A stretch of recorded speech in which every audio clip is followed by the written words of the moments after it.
Hello বন্ধুরা, আজকে তোমাদের দেখাবো কাতলা মাছের কালিয়া। তো চলো বেশি কথা না বলে মাছগুলো রেসিপিটা তোমাদের সাথে শেয়ার করি। তো মাছগুলোকে কড়াইয়ে তেল গরম করে মাছগুলোকে ভেজে নিলাম।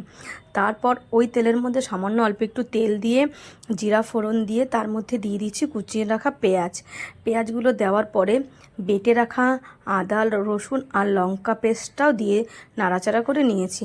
তারপর দিয়েছি হলুদ লবণ আর দিয়েছি জিরা ধনে গুঁড়ো।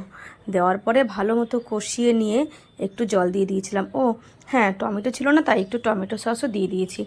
দেওয়ার পরে ভালো মতো যে মশলাটা থেকে তেল বেরিয়ে এসছে, তারপর জিরা গুঁড়ো দিয়ে আবারও ভালো মতো একটু নাড়াচাড়া করে জল দিয়ে দিয়েছি। জলটা যেই ফুটে এসছে তখন ভেজে রাখা মাছগুলো দিয়ে দিয়েছিলাম। তো তারপর ঢেকে রেখেছি, ঢাকনা তুলে মাছ যেই গ্রেভিটা শুকিয়ে গেছে তখন নামিয়ে নিয়েছি গরম মশলার গুঁড়ো দিয়ে।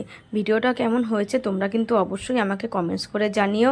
আর এভাবেই আমার পাশে থেকো, যাতে আমি তোমাদের আরও নতুন নতুন ভিডিও উপহার দিতে পারি। আমি তো নতুন, তো কেমন হয়েছে ভিডিওটা তোমরা অবশ্যই কিন্তু আমাকে কমেন্টস করে জানিও। আর খুব শীঘ্রই একটা নতুন ভিডিও নিয়ে দেখাবে। টাটা।